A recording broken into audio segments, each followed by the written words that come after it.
Et tu te dis, mais elle était comment avant? Parce qu'elle n'est pas forcément spécialement grosse, quoi. Mais c'est une autre femme, quoi. Enfin, voilà. Alors, il y en a, c'est l'alcool, il y en a, c'est le cannabis, il y en a, chacun a son corps, chacun réagit comme il peut. Il y en a qui fument 3 fois plus, il y en a qui... Alors, plus les divorces, plus les machins, plus les... Bon, voilà. Voilà, donc je fais un rapport, et donc, entre autres, pour voir s'il y a eu des éléments concrets de discrimination entre les gens, je demande les feuilles de paye des 40 personnes, avec les évolutions sur 3 ans. Évidemment, ils ne me donnent pas les évolutions, et c'est moi qui vais m'occuper des évolutions. Et je m'aperçois que ceux qu'on m'a indiqués comme faisant partie de la petite cour, donc des jeunes souvent, hein, donc la dame est flattée d'avoir des jeunes qui frétillent autour, excuse-moi les termes, mais c'est à peu près ça, hein. Je m'aperçois que ces gens-là, en 2 ans, ils ont eu une augmentation de 35% de leur salaire.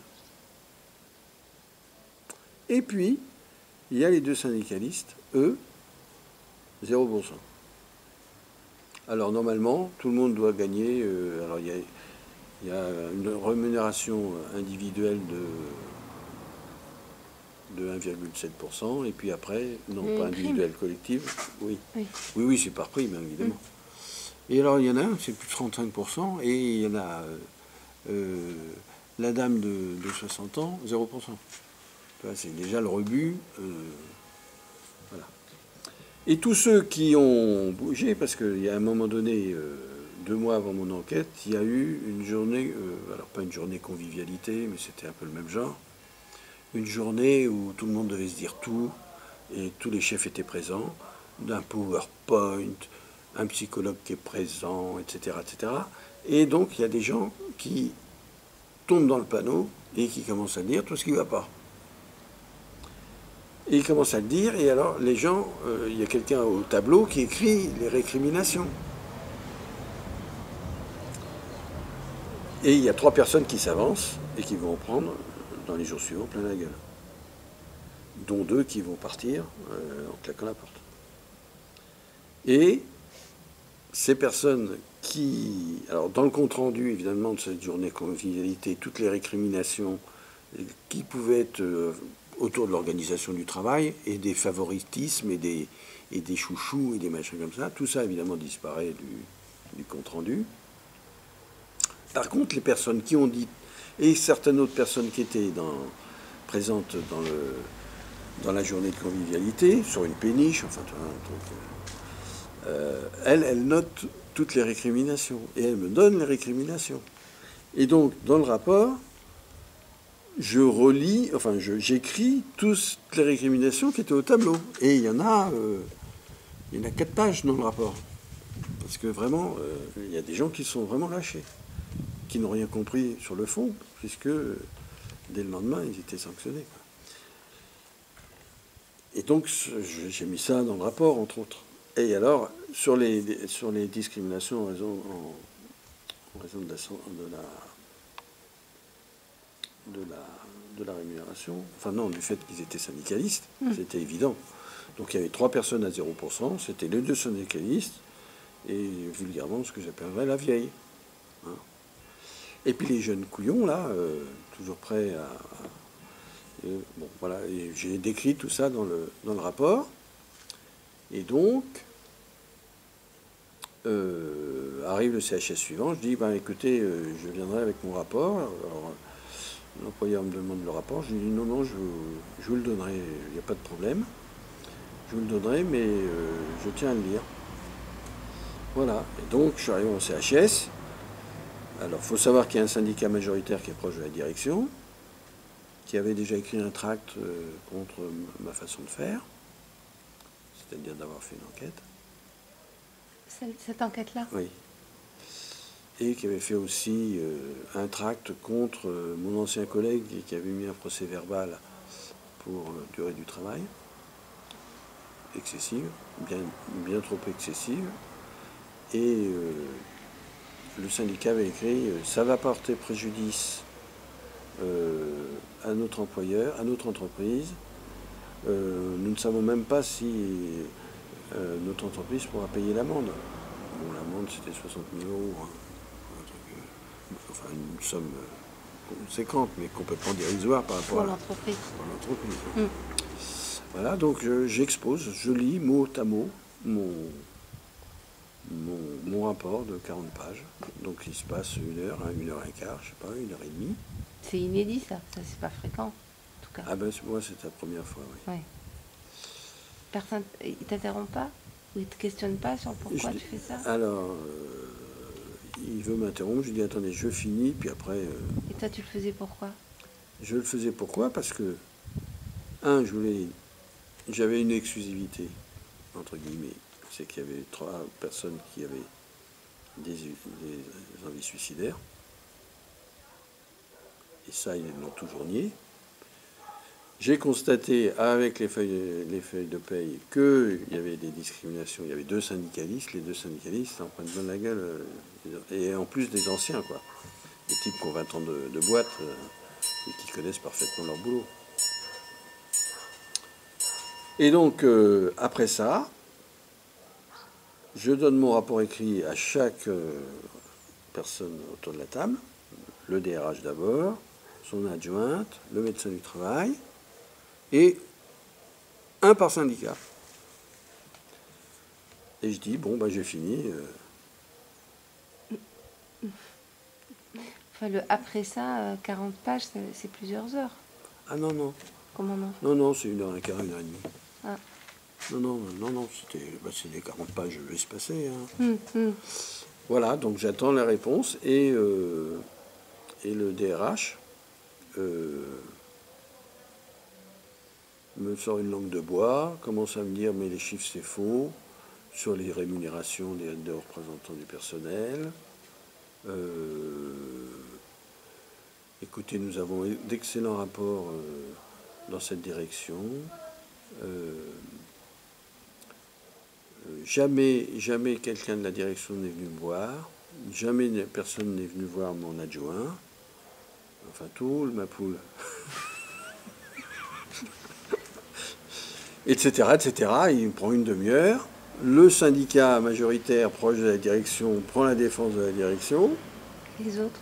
Et les autres, il y a un syndicat majoritaire proche de la direction, et puis après, tu as 3 autres petits syndicats qui font 3-35%. Et chacun commence à dire, mais non, mais c'est exactement la situation, mais il n'y a pas que dans ce service, il y a des autres services, il faudrait faire l'enquête ailleurs, etc. Bon, et puis il ne se passe pas grand-chose, quoi. Enfin, opposition de la direction, du syndicat majoritaire. Et bon, je leur dis, bon, sur le fond, bon, alors quelles mesures vous allez prendre? Hein, il y a un risque psychosocial, enfin plusieurs. Il y a des discriminations syndicales, qu'est-ce que vous allez prendre? Et alors ils me font le coup, évidemment, bah attendez, on prend connaissance, on n'est déjà pas d'accord avec vous, alors comment voulez-vous qu'on prenne des mesures? Bon. Je fais mon cahier, clac, off, bon, et puis je me casse.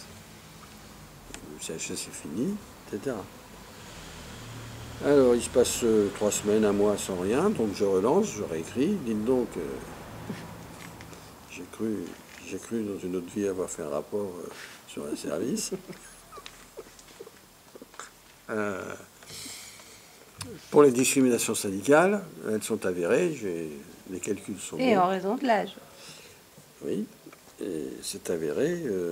Ah non, vous n'avez pas fait le bon calcul, et ils essayent de m'expliquer que ce n'est pas les bons calculs, qu'il faut faire autrement, que les primes, ce n'est pas les primes, que la variabilité, ce n'est pas la variabilité.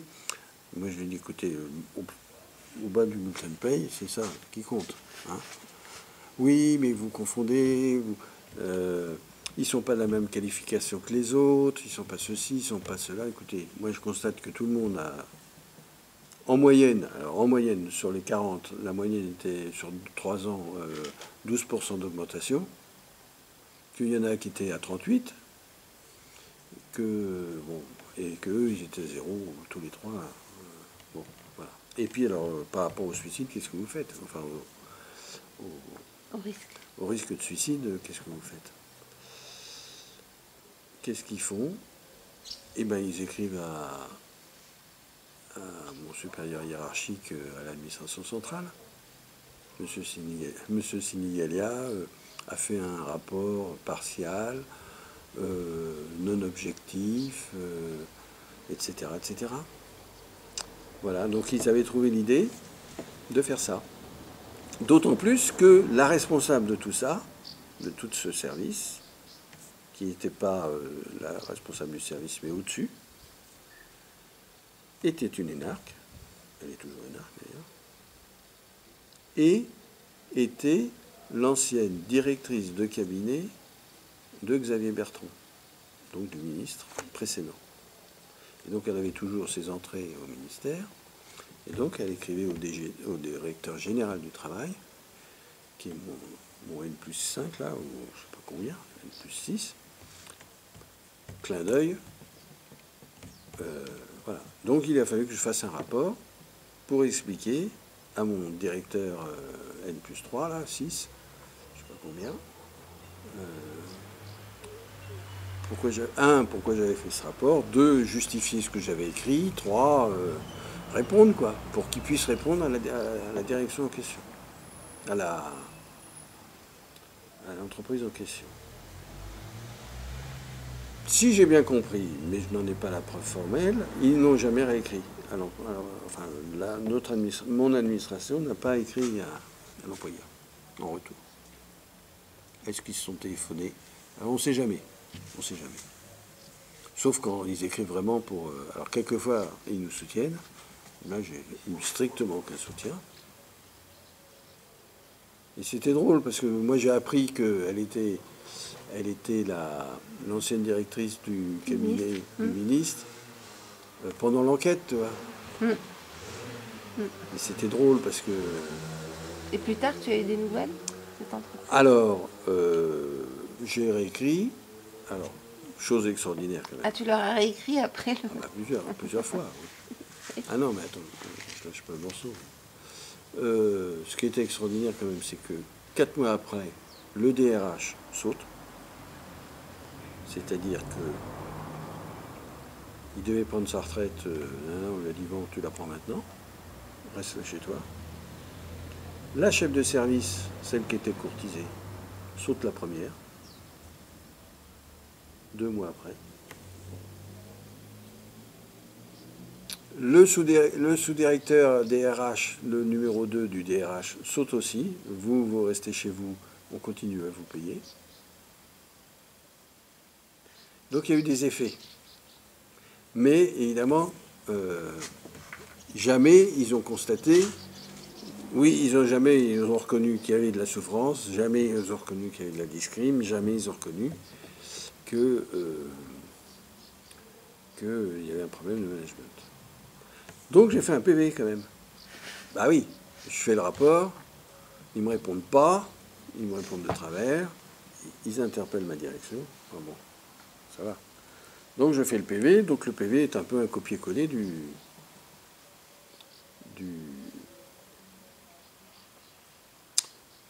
rapport.